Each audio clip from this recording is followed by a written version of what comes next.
Olá, meu nome é Daniel Lane, sou professor de desenho e este é mais um vídeo de apoio ao curso de desenho de projetos mecânicos. Neste vídeo vou falar um pouco sobre a necessidade de identificação de rugosidade nos desenhos de detalhamento em peças mecânicas. Então, pessoal, todo material, seja ele qual for, vai ter algumas variações na sua superfície. Ele vai ter alguns defeitos, ele nunca é perfeitamente plano. Essa rugosidade, ela tem alguns prós e contras. Muitas vezes, a gente utiliza essa própria rugosidade aqui para alguns benefícios. Por exemplo, alguns elementos, por exemplo, parafusos, que devem ter aperto manual, aperto com a mão, eles recebem aqui uma rugosidade maior, né, chamado recartilhado, um processo de fabricação chamado recartilhado, exatamente para dar uma rugosidade, né, uma estria nessa direção.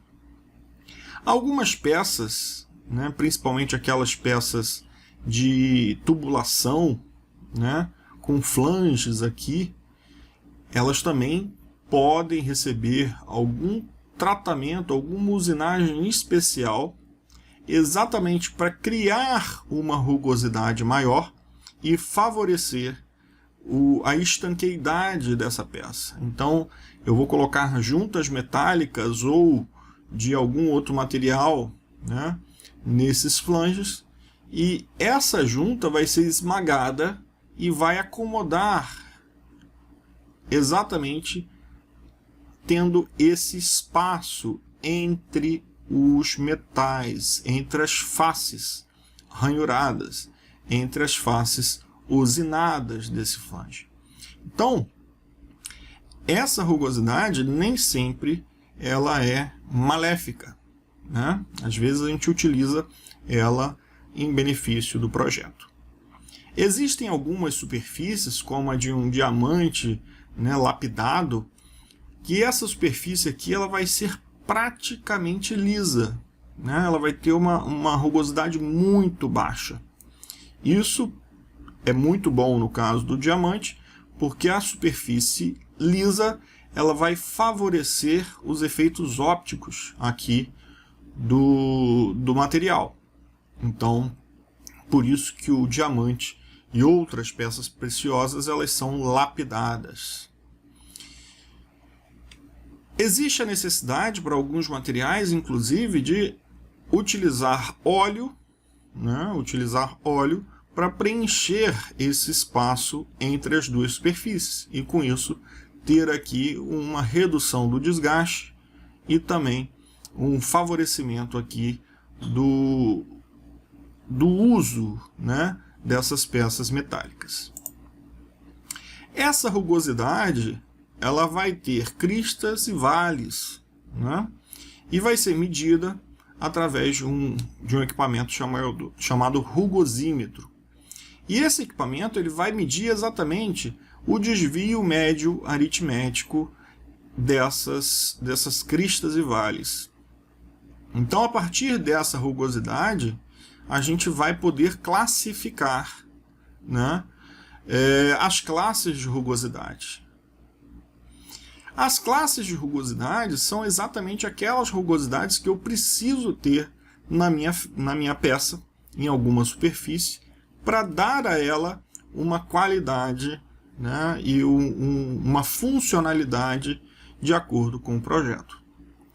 E cada um dos processos de fabricação vão me dar um padrão de rugosidade.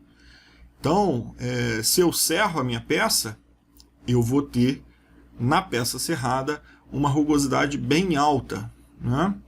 Então, aqui eu tenho rugosidades, por exemplo, na classe N10. Né? Ou seja, eu vou ter uma rugosidade, aquela rugosidade média aritmética lá, de aproximadamente 12,5, 6,3. É uma rugosidade alta. Se eu limar, eu vou reduzir um pouquinho esse valor de rugosidade, né? Se eu precisar melhorar ainda mais, aumentar, né, a planeza, reduzir um pouco essa rugosidade, eu vou ter que utilizar outros processos para poder ter rugosidades menores, valores de rugosidade máxima, né, aquele RA que a gente mediu em micrômetros, menor. Bem, antigamente a gente não utilizava essas classes de rugosidade. Antigamente a gente utilizava esses triângulos. Então esses triângulos eles eram utilizados para classificar, né, exatamente qual rugosidade que eu precisaria ter naquela face. Hoje em dia, essa classe aqui desse grupo de rugosidade foi dividido em várias classes. Então, eu tinha aqui um triângulo para peças com rugosidade mais grosseira, 2 triângulos para uma peça mais usinada, 3 triângulos para peças polidas e com uma usinagem bem fina, e 4 triângulos para um super acabamento, né? Então, essa daqui era a classificação antiga, mas hoje a gente utiliza ou a classe de rugosidade ou o valor da rugosidade em micrômetros. A direção das estrias, ela pode também ser bastante importante, e cada processo de fabricação vai me dar uma direção das estrias específico, né? Se eu serrar a peça, logicamente ela vai ficar com uma estria longitudinal ou transversal, dependendo da posição da minha serra. Se eu tiver um torneamento, a minha estria vai ficar circular. E se for feito, né, um recartilhado, por exemplo, a estria vai ficar em X, vai ficar cruzada.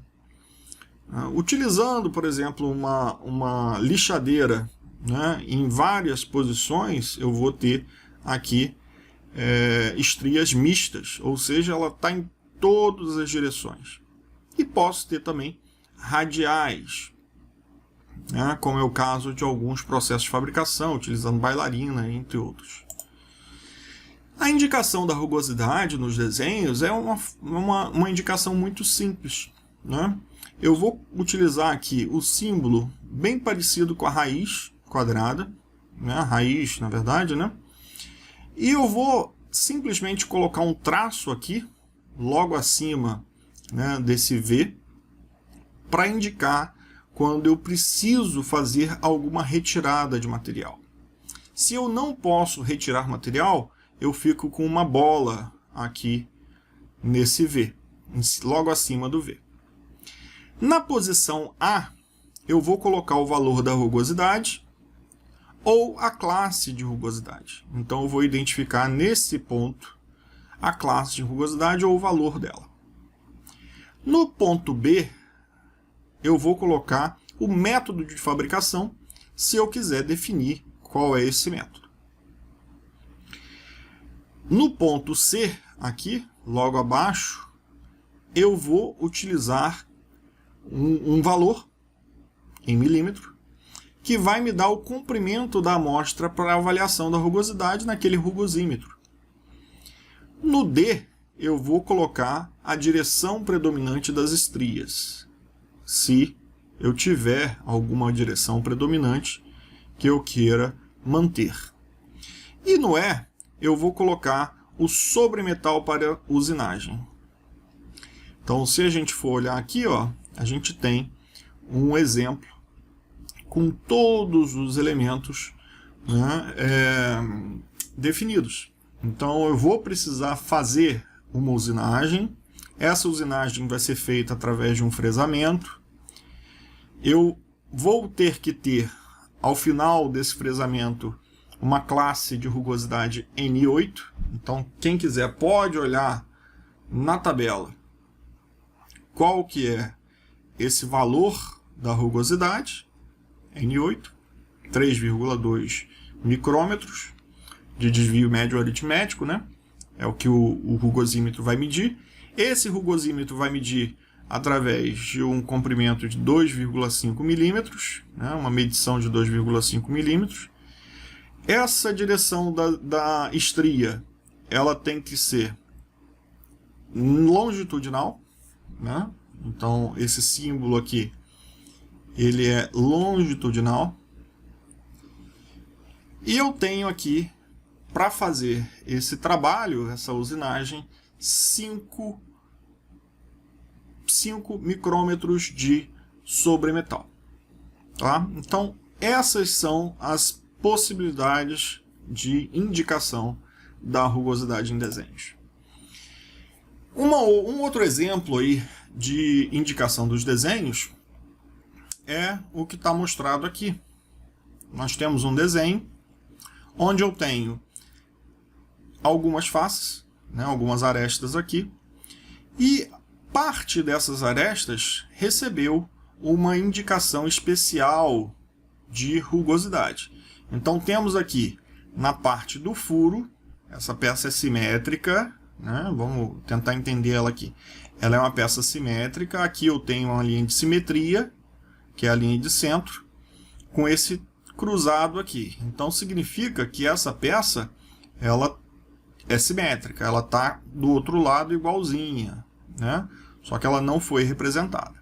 Então eu tenho um furo, e eu tenho aqui, nesse furo, a necessidade de uma rugosidade N7. Já nessa face, onde tem uma indicação de N6, significa que a minha rugosidade vai ter que ser mais fina, né? Então o N7, ele me dá aqui 1,6 de rugosidade média, e o N6 ele só permite 0,8, ou seja, essa face externa aqui, ela terá que ter uma rugosidade mais fina. Ah, mas e as outras faces? As outras faces eu poderia indicar cada uma delas. Então essa face aqui teria uma rugosidade, essa lateral teria outra rugosidade, essa lateral teria uma rugosidade, e essa outra lateral teria outra rugosidade. Qual rugosidade seria? Seria N6? Seria N7? Não. Nesse caso, foi indicado aqui um N9 para a rugosidade geral. Então, todas as faces não indicadas vão receber rugosidade N9. E aqui eu tenho N7 e N6 como rugosidades especiais indicadas no desenho. Então, a não ser onde existir essa indicação de N7 e N6, a rugosidade será N9. Ficamos por aqui. Se inscreva no canal e até o próximo vídeo.